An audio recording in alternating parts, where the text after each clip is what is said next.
JDS ಪಕ್ಷಕ್ಕೆ ಕಾರ್ಯಕರ್ತರೇ ಜೀವಾಳ. ಪಕ್ಷಕ್ಕಾಗಿ ದುಡಿದಿರುವವರು ಕಾರ್ಯಕರ್ತರನ್ನು ಸನ್ಮಾನಿಸುವ ಮೂಲಕ ಪಕ್ಷದ ಸಂಘಟನೆಗಾಗಿ ಮತ್ತಷ್ಟು ಉತ್ತೇಜನ ಮಾಡಬೇಕಿದೆ ಎಂದು ದೇವನಹಳ್ಳಿಯ ಮಾಜಿ ಶಾಸಕರಾದ ನಿಸರ್ಗ ನಾರಾಯಣಸ್ವಾಮಿ ಹೇಳಿದರು. ದೇವನಹಳ್ಳಿ ಪಟ್ಟಣದ ಪ್ರವಾಸಿ ಮಂದಿರದಲ್ಲಿ ಮಂಗಳವಾರ ಪಿಎಲ್ಡಿ ಬ್ಯಾಂಕ್ ಹಾಗೂ ಟಿಎಪಿಸಿಎನ್ಎಸ್ ಮತ್ತು ಪುರಸಭೆಯಲ್ಲಿ ಚುನಾಯಿತರಾಗಿರುವವರಿಗೆ ಆಯೋಜಿಸಿದ್ದ ಅಭಿನಂದನಾ ಸಭೆಯಲ್ಲಿ ಅವರು ಮಾತನಾಡಿದರು. ಮುಂಬರುವ ತಾಲೂಕು ಪಂಚಾಯಿತಿ ಹಾಗೂ ಜಿಲ್ಲಾ ಪಂಚಾಯಿತಿ ಪಕ್ಷದ ಮುಖಂಡರು ಹಾಗೂ ಕಾರ್ಯಕರ್ತರು ಸಜ್ಜಾಗಬೇಕು. ದೇವನಹಳ್ಳಿ ತಾಲೂಕಿಗೆ ಏರ್ಪೋರ್ಟ್ಗೆ ಬರುತ್ತಿರುವ ಕಾವೇರಿ ನೀರು ಹರಿಯಬೇಕಿದೆ. ದೇವನಹಳ್ಳಿ ಮತ್ತು ವಿಜಯಪುರ ಎರಡೂ ಪಟ್ಟಣಗಳನ್ನು ಅವಳಿ ನಗರಗಳನ್ನಾಗಿ ಮಾಡಬೇಕು. ತಾಲೂಕಿನಲ್ಲಿ ಆಸ್ಪತ್ರೆ, ವಿದ್ಯಾರ್ಥಿ ನಿಲಯಗಳು, ಶಾಲಾ ಕಟ್ಟಡಗಳು, ಸಿಸಿ ರಸ್ತೆಗಳು ಸೇರಿದಂತೆ ಅನೇಕ ಅಭಿವೃದ್ಧಿ ಕಾರ್ಯಕ್ರಮಗಳನ್ನು ಮಾಡಿದ್ದೇನೆ. ಮುಂದಿನ ದಿನಗಳಲ್ಲಿ ಕ್ಷೇತ್ರದ ಜನತೆ ಅವಕಾಶ ನೀಡಿದರೆ ಕ್ಷೇತ್ರವನ್ನು ಮಾದರಿ ಕ್ಷೇತ್ರವನ್ನಾಗಿ ಮಾಡಲು ಸಂಕಲ್ಪ ತೊಟ್ಟಿದ್ದೇನೆ ಎಂದರು. ಮುಂದಿನ ದಿನಗಳಲ್ಲಿ ತಾಲೂಕಿನ ಹಾಲು ಉತ್ಪಾದಕರ ಸಹಕಾರ ಸಂಘಗಳಲ್ಲಿ ಆಯ್ಕೆಯಾದ ಅಧ್ಯಕ್ಷರು ಹಾಗೂ ಉಪಾಧ್ಯಕ್ಷರು ಹಾಗೂ ವಿಎಸ್ಎಸ್ಎನ್ ನಿರ್ದೇಶಕರಿಗೆ ಸನ್ಮಾನ ಕಾರ್ಯಕ್ರಮವನ್ನು ಹಮ್ಮಿಕೊಳ್ಳುತ್ತೇವೆ ಎಂದರು.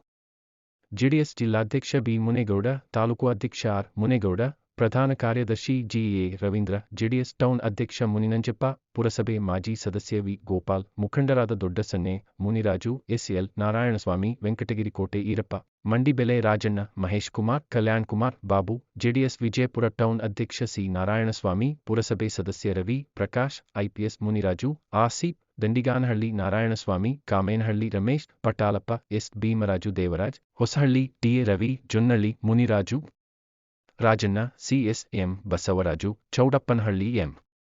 Shankar, Hanumappa, B K. Asha, Annapurna, Meenakshi, PLD bank, ಟಿಎಪಿಸಿಎಂಎಸ್ನ ನಿರ್ದೇಶಕರು, ತಾಲೂಕಿನ ಮುಖಂಡರು, ಕಾರ್ಯಕರ್ತರು ಭಾಗಿಯಾಗಿದ್ದರು.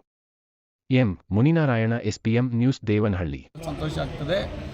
ಮುಂದಿನ ದಿನಗಳಲ್ಲಿ ಈ ತಾಲೂಕಿನ ಸಮಗ್ರ ಅಭಿವೃದ್ಧಿಗೆ ಕುಡಿಯುವ ನೀರಿನ ವ್ಯವಸ್ಥೆ ಮತ್ತು ನಾನು ಆವಾಗ ಮೆಟ್ರೋ ರೈಲು ವಿಸ್ತರಣೆ ಮತ್ತು ನಮ್ಮ SP ಕಚೇರಿ ಈಗಾಗಲೇ ಬೆಂಗಳೂರಲ್ಲಿದೆ, ಅದನ್ನು ನಮ್ಮ ಜಿಲ್ಲಾ ಕೇಂದ್ರ ಆದಂಥ ದೇವನಹಳ್ಳಿಗೆ ಶಿಫ್ಟ್ ಮಾಡಬೇಕು ಅಂತೇಳಿ ನಾನು ಮನವಿ ಮಾಡ್ಕೊಂಡಿದ್ದೀನಿ. ಮತ್ತು ಈ ತಾಲೂಕಿನಲ್ಲಿ ಇಂಟರ್ನ್ಯಾಷನಲ್ ಏರ್ಪೋರ್ಟ್ವರೆಗೂ ಕುಡಿಯೋ ನೀರು ಬಂದಿದೆ ಕಾವೇರಿ ಜಲಾನಯನ ಪ್ರದೇಶದಿಂದ.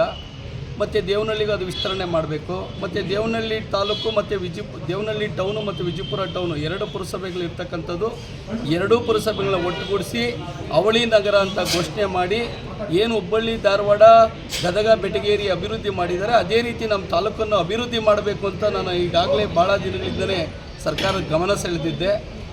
ಈಗ ಅದು ಕೂಡ ಎಲ್ಲೋ ಒಂದು ಕಡೆ ಅದನ್ನು ಕೂಡ ಎಲ್ಲ ಪರಿಶೀಲನೆ ನಡೀತಾ ಇದೆ ಅಂತ ಗೊತ್ತಾಗ್ತಾ ಇದೆ. ಏನು ನಾನು ಹಿಂದೆ ಮಾಡಿರ್ತಕ್ಕಂಥ ಅಭಿವೃದ್ಧಿ ಕೆಲಸಗಳು ತಾಲೂಕಲ್ಲಿ ಟೌನ್ನಲ್ಲಿ ಆಸ್ಪತ್ರೆ ಕಟ್ಟಡ ನಿರ್ಮಾಣ ಇರ್ಬೋದು, ಹಾಸ್ಟೆಲ್ಗಳ ಕಟ್ಟಡ ನಿರ್ಮಾಣ ಇರ್ಬೋದು, ವಸತಿ ಶಾಲೆಗಳ ನಿರ್ಮಾಣ ಇರ್ಬೋದು, ಮತ್ತು ಕಾಂಕ್ರೀಟ್ ರಸ್ತೆಗಳಿರ್ಬೋದು, ಹಲವಾರು ಮೋರಿಗಳು, ಚರಂಡಿಗಳು ಏನೇನಿತ್ತು ಎಲ್ಲ ಅಭಿವೃದ್ಧಿಯನ್ನು ಮಾಡ್ಕೊಂಡ್ಬಂದಿದ್ದೀನಿ. ಮುಂದಿನ ದಿನಗಳಲ್ಲಿ ಮತ್ತೊಮ್ಮೆ ಅವಕಾಶ ಸಿಕ್ಕಿದರೆ ನಾನು ಎಲ್ಲ ಈ ತಾಲೂಕಲ್ಲಿ ಸಮಗ್ರ ಅಭಿವೃದ್ಧಿ, ಯಾರೂ ಕೂಡ ಕಾಮಗಾರಿ ಕೇಳಬಾರ್ದು, ಆ ರೀತಿ ಉತ್ತಮವಾಗಿ ಆಡಳಿತವನ್ನು ಮಾಡಬೇಕು ಅಂತ ನಾನು ನಿರೀಕ್ಷೆ ಮಾಡಿದ್ದೀನಿ.